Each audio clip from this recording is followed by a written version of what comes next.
Entonces, este concepto de sincronismo es crucial para entender las telecomunicaciones. Nosotros ya habíamos visto los códigos de línea y habíamos analizado cómo las variaciones de variables físicas, como la tensión en función del tiempo, explicaban el porqué de los códigos de línea. ¿Se acuerdan? Nosotros, de la parte lógica de este ámbito que nos permitía analizar la teoría de la información, pasábamos al ámbito de las señales, y esas señales físicas tenían una carnadura física. Eso significaba que había que tomar en cuenta consideraciones como la variación de la tensión en función del tiempo, la variación de la corriente en función del tiempo. Ahora, había una imposición planteada a partir de estudiar Fourier que nos decía, bueno, para yo poder tener un flanco perfectamente vertical, tenía que trabajar con infinitas armónicas, ¿se acuerdan? Eso nos llevaba a tener una señal de ancho de banda infinito, pero nosotros sabíamos que el ancho de banda de los medios físicos de transmisión son finitos. Por lo tanto, ya teníamos una primera deformación de ese pulso en el dominio de la frecuencia, porque ciertas componentes de frecuencia no iban a poder ser trasladadas. Pero también en física de las comunicaciones vimos cómo estos pulsos rectangulares, a los cuales habíamos sumado una cierta cantidad de armónica para que sea lo más parecido a este pulso rectangular, también sufría deformaciones por las acciones inductivas y capacitivas. Y esto implicaba de que había un retraso de la tensión respecto a la corriente o un adelanto de la tensión respecto a la corriente, que traía como consecuencia estos fenómenos físicos que se daban en las líneas de transmisión. Bueno, una deformación del pulso al inyectar esta señal en una línea de transmisión había una deformación del pulso. Entonces, lo que se toma como parámetro de análisis para saber cuáles son los niveles de tensión de una señal de este tipo, cuando tenemos un incremento del 64%, ya valoramos como si fuera la tensión final. Y cuando tengo un decaimiento del valor de tensión del 36%, ya asumo que es el valor inferior. Esto nos permite entender cómo se hacen las lecturas en tiempo real de estas señales de datos que nosotros estamos ahora inyectando dentro de una línea de transmisión. Y esto lo habíamos analizado, y acá les dejo las diapositivas, ya en física de las comunicaciones. ¿Se acuerdan? Cuando yo tenía una acción inductiva, este retraso de la tensión respecto de la corriente, que me traía como consecuencia en el dominio del tiempo, acuérdense, este retardo. Y yo les dije, ya cuando veamos códigos de línea y cuando veamos sincronismos, vamos a entender el porqué de la importancia de este retardo en cuanto al crecimiento de la corriente. Cuando yo tengo un cambio abrupto en una línea de transmisión, cuando yo cerré un switch, es la tensión, en este caso la corriente, no asume su valor máximo en forma instantánea. Entonces, vemos cómo ahora el pulso que nosotros queremos transmitir se ve totalmente deformado.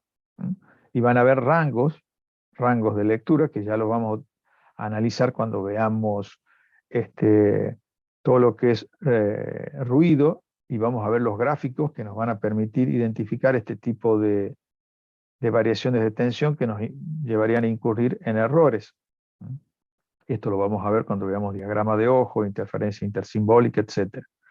Pero ahora nos vamos a centrar en el concepto de sincronía. Entonces, lo primero que vimos es que tenemos el concepto de transmisión de datos, que no solamente es global, sino que también es próximo en cuanto al ordenador y los periféricos externos, y también embebido en el caso de las placas madre. Entonces acá vemos cómo cuando yo tengo un flanco ascendente perfectamente vertical, nuestro flanco no tiene esas características. Lo mismo con el descendente. Entonces, ¿cómo hacemos para tomar la lectura de la señal? Y aquí es donde es muy importante la cuestión vinculada con el sincronismo. Nosotros habíamos dicho que es importante para nosotros determinar los flancos ascendentes y descendentes porque estos definían el inicio y fin de lo que habíamos denominado como intervalo significativo, ¿verdad? Cada flanco, en este caso estamos sincronizados con flanco descendente. Cada vez que tenemos un flanco descendente, tenemos inicio y fin de un bit. Por lo tanto, este tiempo que transcurre entre flancos es lo que denominamos intervalo significativo. Y dijimos, vamos a tomar la muestra de la señal en la mitad del intervalo significativo. Fíjense que ahora sí se hace coherente porque es donde tenemos la menor deformación del pulso. Nuestro pulso tenemos una menor deformación justamente en la mitad del intervalo significativo. Por eso es que los tiempos de muestreo de la señal se hacen justamente en la mitad del intervalo significativo, con dispositivos llamados sample and hold, muestreo y retención. Son dispositivos que nos van a permitir definir el instante de la muestra. ¿Hay alguna pregunta hasta aquí? ¿Puedo Todo hacer esto una es... pregunta sobre eso? Sí. Si nosotros usamos, o sea, no sé si tiene mucho que ver con el tema, pero por ejemplo, si en vez de ese código línea usáramos un Manchester que tiene una variación en el medio, también tenemos que usar el sincronismo con el flanco ascendente. Bueno, justamente lo que viene a posteriori en la clase es explicar que hay métodos. Es decir, ¿cómo podemos hacer para... Está bien, te vas adelantando y me parece perfecto porque ya vas razonando como ingeniero. Es decir, ¿cómo voy a resolver esto? Porque esto Perdón, no implica... sabe que lo íbamos a ver adelante, perdón. No, pero está bien, digamos, ya empezás a ver hacia el futuro. Decir, bueno, estoy necesitando ahora saber, es evidente que esta señal de reloj se la voy a tener que enviar al receptor para que pueda leer estos datos. ¿Sí? Entonces, ¿cómo hago para enviar esa señal? Necesito otra línea de transmisión. Eso sería un método. Ahora, ¿habrá alguna posibilidad de enviar la misma señal de reloj embebida en los datos? Sí, y eso es lo que vamos a ver más adelante, porque eso nos permite ahorrarnos una línea de transmisión, que sería la pregunta que vos me estabas realizando. Y justamente cuando vimos códigos de línea, ¿se acuerdan? Yo le dije, bueno, Manchester es un código de línea denominado de autorreloj porque lleva en sí mismo el sincronismo de la señal, pero vamos a ver cómo hacemos para leer ese sincronismo. ¿Sí? Pero bueno, ahora viene esto. Entonces dijimos, tomamos la muestra de la señal en la mitad del intervalo significativo. ¿Sí? Entonces, ahora, tenemos dos posibilidades, justo. O enviamos esta señal al receptor, el emisor le tiene que enviar esta señal indicando cómo fue construido estos bits, es decir, cuándo comienza y cuándo debe terminar la lectura de este bit para que yo en la mitad del intervalo significativo tome la muestra. Y decir que es indispensable que esta señal de reloj llegue al receptor, de lo contrario es imposible leer los datos. Y esto, tanto a nivel global, a nivel próximo, el ordenador con sus periféricos externos, o a nivel embebido dentro de la misma placa madre. Quiere decir que sin sincronismo es imposible transmitir datos. El primer concepto que tiene que quedar muy claro, es imposible. Bien, ahora, cuando enviamos a nivel global, quiere decir que vamos a tener un problema con los retardos, el famoso delay. Todos aquellos que juegan en línea saben de qué les estoy hablando. Entonces vamos a ver que vamos a tener que resolver varios problemas. Pero ahora estamos en el ABC. Entonces quiere decir que o envío esta señal de reloj por una línea de transmisión, lo cual implica dos cables más, ¿sí? Y lo vamos a llamar por hardware en este caso. Es decir, estas dos señales van a ser enviadas en forma independiente. O puedo modificar mi código de línea y trabajar con los códigos Manchester, que lo que me permite es tener siempre un flanco en la mitad del intervalo significativo que me va a servir justamente para sincronizar la toma de la muestra de la señal. Ahora, como recién les dije, esta señal de clock puede irse desfasando. Puede haber un desfasaje de sincronismo y ahora ya se dan cuenta que si se corre el sincronismo, yo no voy a poder leer ninguno de los datos, cualquiera sea el código de transmisión que yo esté utilizando. Por eso es que es importante que no haya modificación del sincronismo. Entonces, vamos a ver ahora que hay dos caminos para realizar esta transferencia de la señal de sincronismo. Lo que llamamos autosincronizada o heterosincronizada. La heterosincronizada significa que yo esa señal de sincronismo la tengo que enviar por hardware. Eso significa enviar la señal de reloj por otra línea de transmisión. Hablar de otra línea de transmisión significa como mínimo dos cables. Ahora, la autosincronizada por software sería utilizar un código de línea, como por ejemplo el código de Manchester, que evita de que yo tenga que utilizar otra línea de transmisión. Entonces acá vemos que por hardware voy a estar utilizando esta señal de reloj, la voy a enviar, que me va a servir para realizar la lectura de la señal en la mitad del intervalo significativo. O una recodificación de la señal, y la misma señal va a llevar la información. Ya vamos a ver cómo lo hacemos para leer, porque hasta aquí estamos viendo el principio básico del trabajo. Por eso es que después vamos a ver tipos de transmisión, tipos de sincronismo, transmisión síncrona y transmisión asíncrona. Entonces vamos a ver cómo efectivamente podemos llegar a realizar esta tarea de poder interpretar la misma señal que está trayendo el sincronismo y está trayendo los datos. Profe, una Sí, consulta.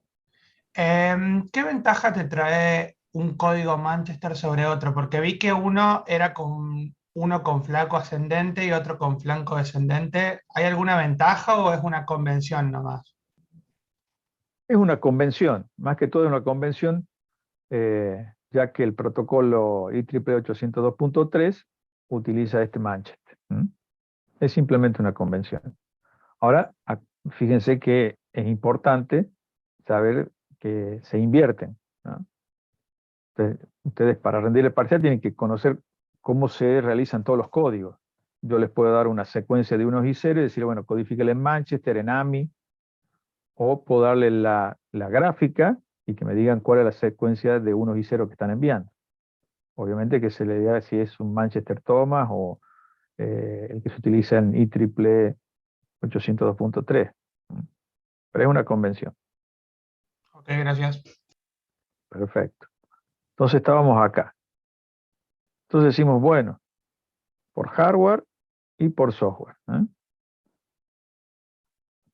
Veamos ahora a qué denominamos transmisión asíncrona. Y acá es muy importante que tomen en cuenta, habitualmente en los finales, los parciales, cuando ustedes dicen A, partícula privativa, entonces esto podría significar desde el punto de vista semántico, ¿qué? ¿Qué podría significar? Asíncrono. Cuando yo digo atemporal, ¿qué significa? Sin sincronía. Bien, ahora, ¿qué les acabo de decir respecto al sincronismo? Es obligatorio para poder transmitir información. Que siempre es el sincronismo, no puede ser Esa es la máxima. Quiere decir que esto desde el punto de vista semántico nos puede llevar a una confusión. Pero nosotros sabemos que necesito siempre enviar sincronismo. O sea que transmisión síncrona versus transmisión asíncrona significan dos formas distintas de enviar el sincronismo. No significa que en la transmisión asíncrona no exista sincronismo. Entonces vamos a ver de qué se trata esta transmisión asíncrona. Lo primero que vamos a hacer es definir el plane load o dónde van a ir transportados nuestros datos. ¿Sí? Entonces, en este tipo de transmisión se define que vamos a utilizar 7 u 8 bits que vamos a ir transportando por cada carácter de transmisión, o también lo podemos llamar paquete de transmisión. Entonces, vamos a tener nuestros bits de datos, que son los que nosotros queremos enviar, y vamos a agregar un bit de arranque o de start, y vamos a agregar 1, 1.5 o 2 bits de datos, perdón, de stop, de parada. Entonces, ¿qué estoy haciendo? Estoy armando ahora lo que se denomina un carácter de transmisión o un paquete de transmisión. ¿Quiénes van a ser los encargados de realizar estas tareas? Justamente lo que se denominan puertos de comunicación y en términos generales placas adaptadoras de comunicación. Quiere decir que desde el bus de datos del microprocesador nosotros obtenemos estrictamente los datos, estos 7 u 8 bits, y la placa adaptadora de comunicación es la que se va a encargar de armar este paquete de transmisión, que en este caso va a ser un carácter asíncrono o paquete asíncrono. Cada autor lo denomina de uno u otro modo. Entonces, esto quiere decir de que nosotros ahora, cuando hablamos de la transmisión de los datos con un carácter asíncrono, hablamos de sincronismo a nivel de carácter, porque fíjense que lo interesante de esto es que cada carácter de transmisión va a llevar consigo un bit de arranque, un bit y medio o 2 bits de parada, y también voy a poder definir dentro de lo que es el paquete de transmisión si posee control de errores o no. O sea que yo puedo utilizar 7 bits para los datos y ese octavo bit que tenía como posibilidad también de utilizar, lo puedo utilizar para establecer una paridad par o paridad impar. Entonces, estos caracteres de transmisión van a tener no solamente sincronismo, sino también la posibilidad de control de errores en cuanto a la transmisión, ya que este bit de arranque es el que va a definir, con este flanco, va a definir el sincronismo. Ahora, ¿yo qué voy a tener que hacer previamente? Fijar algunos parámetros, como por ejemplo la velocidad de transmisión, para que yo pueda definir cuál va a ser el tiempo del bit, una vez que defino la velocidad de transmisión, tanto en el emisor como en el receptor. Tendré que definir, entre otras cosas, cuántos bits de stop o parada voy a utilizar. Si voy a utilizar 1, 1,5 o 2 bits. Y también voy a tener que definir si voy a utilizar el bit de control de errores, y si va a ser paridad par o paridad impar. Quiere decir que tengo que configurar la transmisión antes de realizar. Profe, una consulta. Al Sí. agregar todos estos bits, ¿la eficiencia espectral disminuiría? Bueno, acá ya no hablaríamos de eficiencia espectral, pero sí de tasa efectiva de transferencia de datos. Ya vamos sobre eso. Ahora en las próximas filminas les explico esto. Claro, Ya la te eficiencia empezás a dar... espectral es la misma porque la capacidad del canal sobre ancho de banda se mantiene, Exacto. pero en sí Ahora, claro, porque fíjense que nosotros habíamos analizado en términos de ancho de banda, la eficiencia espectral. Perfecto. Pero ahora, esa eficiencia espectral de la que venimos hablando va a transportar tanto bit, lo llamemos de sincronismo, como bit de control si utilizamos el octavo bit para paridad, y vamos a utilizar los bits de parada. ¿Sí? Quiere decir que ahora, dentro de ese ancho de banda del que veníamos definiendo, vamos a enviar todos estos bits.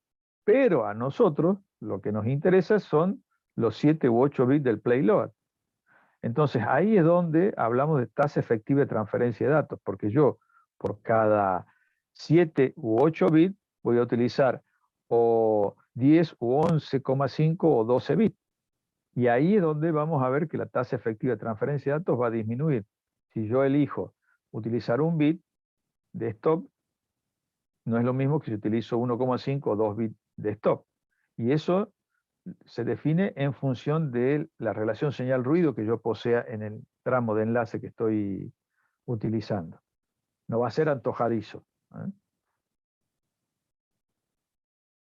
Y como beneficio a este tipo de transmisión, porque ya empiezan a ver, a decir, bueno, entonces quiere decir que mi tasa efectiva de transferencia de datos va a tener una disminución importante, porque si yo por cada, supongamos, cada 8 bits, ¿sí? Supongamos que utilizamos 8 bits, no utilizamos bits de paridad. Perfecto. Payload cargado con los 8 bits de datos.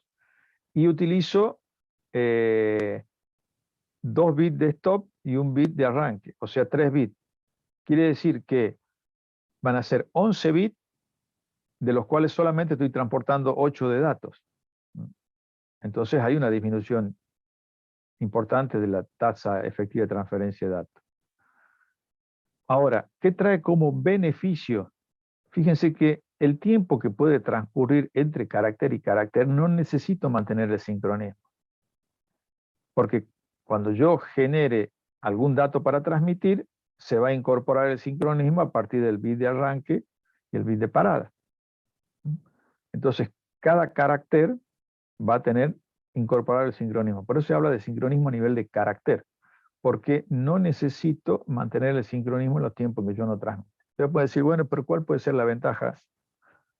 Bueno, si yo tengo que transmitir constantemente sincronismo, entre otras cosas, tengo que transmitir energía. Entonces, supongamos que yo tengo un sistema que está censando, por decir algo, el paso de vehículos en una ruta. Quiere decir que yo tendría que estar constantemente enviando sincronismo para poder leer el paso de un vehículo sobre una ruta. Y si esa ruta es usada en forma esporádica, imagínense la cantidad de energía que tengo que utilizar solamente para medir ese evento, que no es un evento que ocurre con asiduidad. Entonces, ¿qué me conviene? Que cuando se genere el evento, yo genere el carácter de transmisión con su propio sincronismo y luego transcurra una X cantidad de tiempo donde esto no sea necesario. Ahora, yo les di un ejemplo bastante inusual, digamos, si bien de esa manera se censan las rutas, pero ¿dónde tienen ustedes un ejemplo de aplicación continua en el ámbito en el que ustedes se manejan para este tipo de transmisión? ¿Dónde les parece que esto puede estar funcionando? Cuando nos conectamos al módem, En modo ¿puede ser? Bueno, esto es mucho más complejo, digamos, hablar de la conexión al módem, porque ustedes están constantemente conectados al módem. Sería en el instante de conexión solamente. En las clases de Pero Zoom, después, ¿cómo? en las clases de Zoom Bueno, sería el mismo. tenemos diversas clases en distintos tiempos. Bueno, pero fíjense que ahí estaríamos confundiendo, porque cuando ustedes se conectan a Zoom, cuando se conecta se establece el sincronismo y se mantiene durante todo el tiempo, digamos. Ahora, vamos a ver de que cuando ustedes están conectados a través de Zoom, necesitan una gran velocidad de transferencia de datos. Y estos sistemas tienen una eficiencia reducida. Ya vamos a ver que la transmisión síncrona no va a resolver ese problema. Pero ustedes tienen algo a diario, que es el teclado de su ordenador. Ustedes, cada vez que digitan una tecla, la transmisión va a ser asíncrona. También podemos realizar este tipo de transferencia entre su terminal y el módem. Es cierto, también es una transferencia asíncrona. Puede ser asíncrona o síncrona, puedo setear de las dos maneras, pero eso ya lo vamos a ver cuando lleguemos a módem y última milla. Pero acá en las aplicaciones más directas, en el teclado, estamos hablando justamente de una comunicación entre el ordenador y un periférico externo, como puede ser el teclado. Profe, antes de que Sí. avance. Ah, no, ahí está la respuesta. No, que le quería preguntar eso, que si, aunque sea síncrona, igual podemos tener la línea del reloj que está funcionando solo en el momento que estamos transmitiendo el carácter. No, sí, ya me Sí. respondí solo. Claro, ojo, yo voy a tener un reloj en el emisor y un reloj en el receptor. Entonces el reloj del receptor es el que tiene que ponerse en sincronismo con el reloj del emisor. ¿Qué va a utilizar para ponerse en sincronismo? El bit de arranque.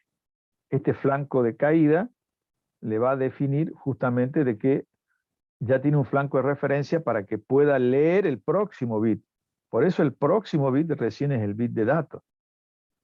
Si yo no pusiese este bit de arranque y envío solamente bit de datos, yo no podría leer el primer bit, porque utilizaría el flanco del primer bit para sincronizar el reloj del receptor.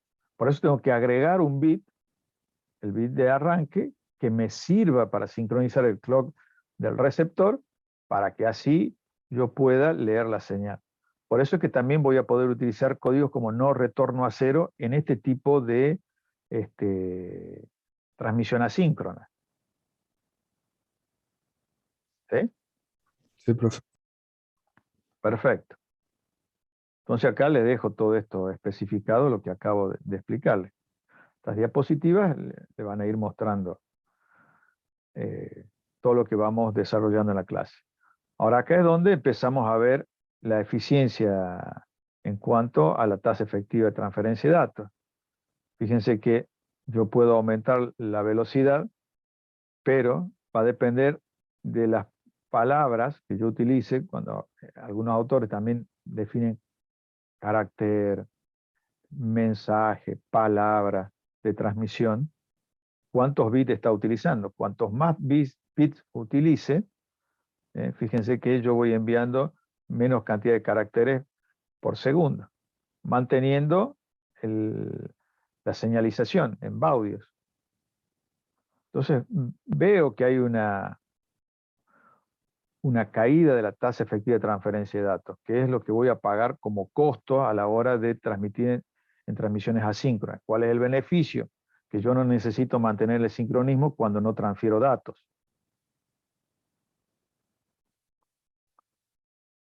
Muy bien. Entonces, aquí está explicitado lo que les decía, cómo el primer flanco descendente me servía para sincronizar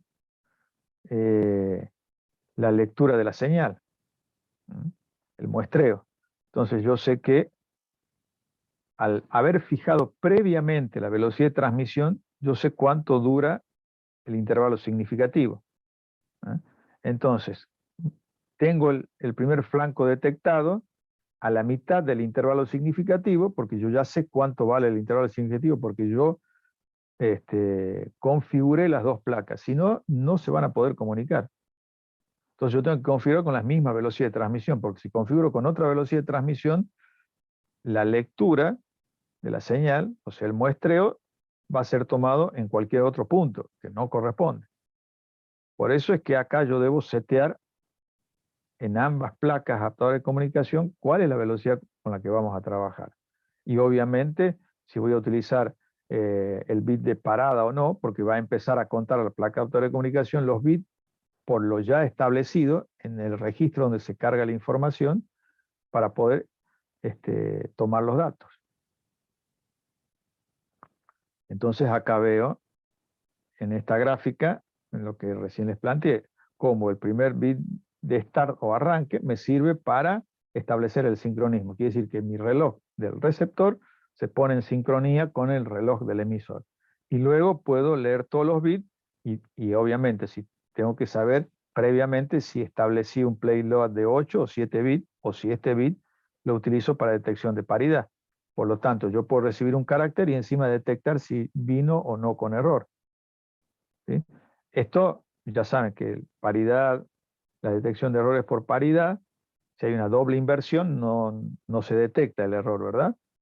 Esto ya lo vieron, calculo en ACO. ¿Se puede usar otro sistema en lugar del bit de paridad como el código Hamming? Bueno, acá no. En este caso particular no. En este caso particular no, pero sí en otro código de transmisión puedo utilizar Hamming. Entonces puedo no solamente detectar, sino que puedo corregir en forma automática. Esa es la ventaja de Hamming. ¿Sí? Pero, ¿cuál es la desventaja?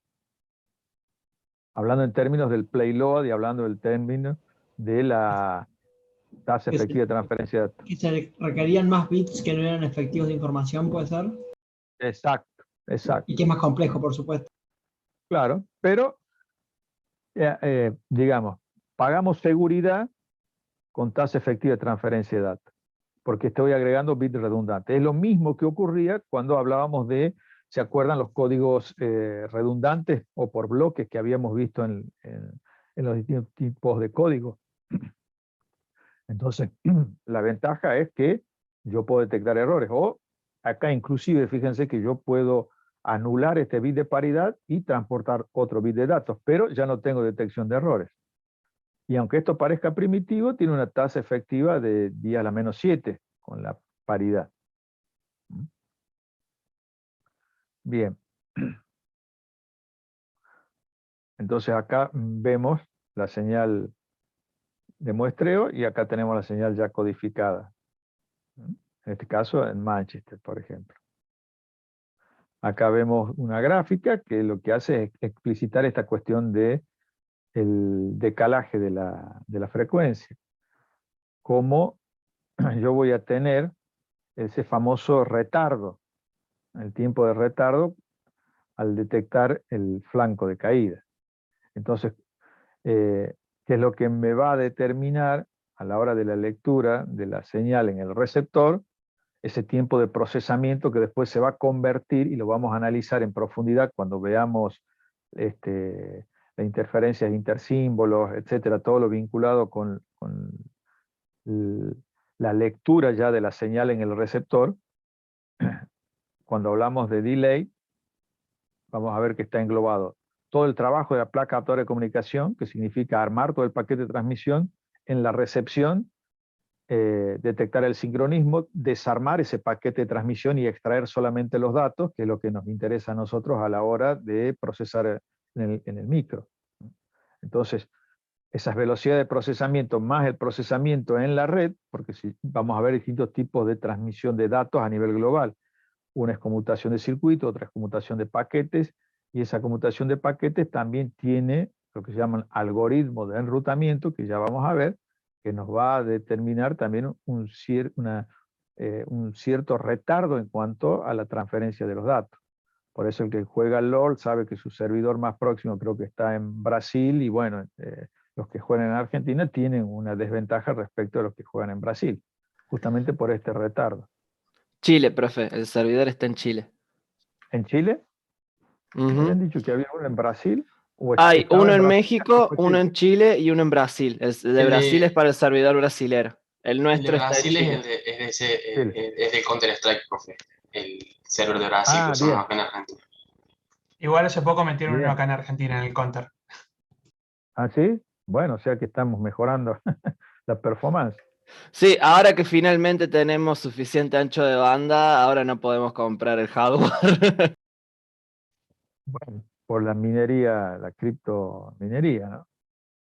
Más que por los juegos, digamos.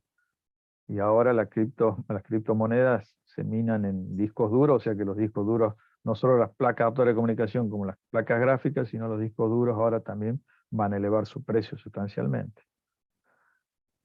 Pero bien, ya empiezan a entender qué significa transmitir datos, que tenemos que ver no solamente lo que ya vimos respecto a los códigos, sino que hay que agregarle ahora la cuestión del sincronismo, la cuestión del control. Quiere decir que estas placas adaptadoras de comunicación van a ser fundamentales, como en el caso de una placa gráfica, por ejemplo. ¿Por qué? Porque va a haber un manejo de la información.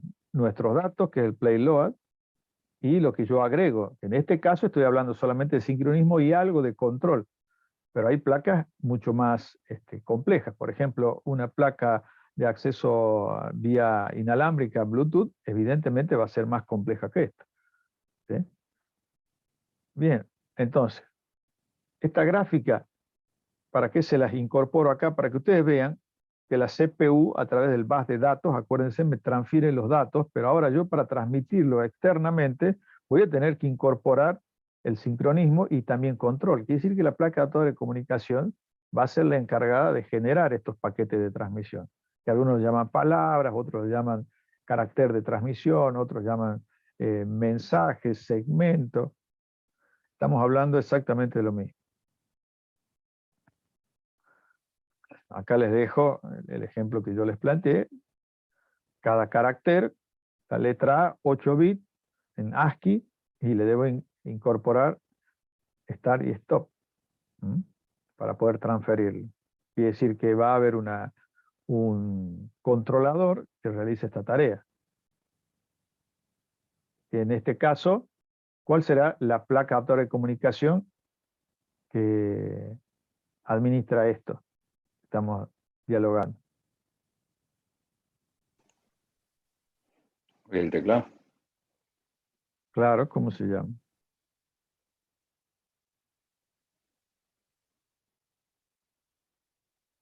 ¿Cómo se llama esa interfaz? Esta es la famosa PS2 del teclado para las de escritorio. Y si Puerto no, USB, profe, es muy viejo igual PS2. ¿cómo? Ya no sé si vienen teclados PS2, profe. Las placas, las últimas placas, una Asus, por ejemplo, para una i7 sigue trayendo la PS2. A Sí, ver, pero la mayoría de los teclados hoy en día vienen en USB. Sobre todo los más nuevos, los mecánicos. es una de las últimas placas Asus para la i7. Profe, la H310 es no es precisamente muy nueva. No, Ya. pero tampoco podemos decir que es obsoleta, ¿o no? No, no, obsoleta no. Profe, no coma delante de los pobres. Bueno, uno me dice que es obsoleta y otro me dice que no coma. ¿Sí? No, obsoleta no, obsoleta no. Yo lo que les muestro es lo que ocurre en la realidad. Es decir, ¿es apetecible este tipo de placa o no? Que sería esta. ¿Eh? ¿Es apetecible hoy? Porque Muy. esta, bueno, este era un ejemplo un poco ya viejo, de decir, bueno, yo sabía que íbamos a dialogar sobre esto. Entonces acá tenemos el PS2, bueno. Pero este es muy apetecible, ¿o no? Es más, están empezando a haber faltantes en el mercado de las Asus. Es una muy buena placa. No me auspicia Asus, sino que es una muy buena placa. Yo lo que quiero mostrar, yo siempre trato de que ustedes se vinculen con el hardware, que puedan entender que esta materia les sirva para analizar qué ocurre con estos dispositivos con los cuales ustedes van a tener contacto indefectiblemente. Es cierto que digamos, en la ingeniería, en otros países centrales, cada uno cumple una función específica. Ahora, en los países periféricos como los nuestros, el expertise de la ingeniería tiene que ser más amplio, si ustedes quieren tener competitividad. Entonces, esta materia lo que les permite es esto, poder entender las comunicaciones en un ámbito de la ingeniería para poder trabajar en conjunto con ingenieros de otras especialidades y así ampliar su nicho de trabajo, ¿no? Bien, entonces, si bien es cierto, ustedes pueden decir, bueno, las nuevas placas ahora siguen viniendo con PC2, aunque los teclados, bueno, utilizan el puerto USB. Ahora, resulta que ahora los puertos USB se volvieron escasos, ¿o no? Porque trae un número finito de puertos USB el ordenador. Sí, lo que se tiene que hacer es digamos, un puerto USB que te traiga más puertos USB a fin de cuentas. Bueno, y ahí vamos a ver qué pasa cuando hacemos eso, porque el tema que viene, ya estamos próximos a USB y vamos a ver cuáles son las ventajas y desventajas de hacer eso. Disminuye la velocidad de transmisión de cada puerto nuevo, digamos. O sea, si un USB le ponemos un extensor, se le divide Ya la vamos a velocidad. llegar a ese tema. Inicialmente USB dice no, por el tipo de procesamiento de la información. Pero ahora la relación señal-ruido, que es lo que nosotros incorporamos a través de cables y conectores, nos dice otra cosa. Por eso ya vamos a llegar a USB y lo vamos a ver en profundidad. Vamos a tener dos o tres clases sobre USB. Está ahí en la programación en la planificación de la materia. Entonces ya ven que ya vamos hacia USB. Por eso estamos viendo esta cuestión del sincronía. ¿Sí? Vamos a mantener la expectativa. Así los tengo presentes en esa clase. Bien, entonces decimos,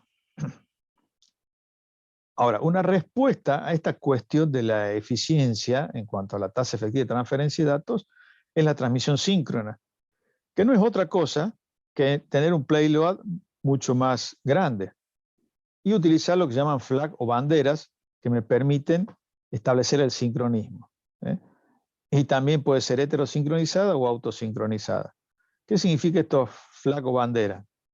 Dependiendo del protocolo que yo utilice, porque lo que estamos viendo son las técnicas, asíncrona o síncrona. Y luego lo que se ve cuando veamos los puertos es qué protocolo vamos a utilizar para usar esa tecnología. Entonces, si estamos utilizando HDLC como protocolo, lo que nos plantea es un área de carga para los datos que es de 1024 bits o puede duplicarse y eso se puede setear dentro del protocolo HDLC porque va a existir lo que se denomina un campo de control donde voy a configurar los parámetros de trabajo. Pero acá lo novedoso es que estas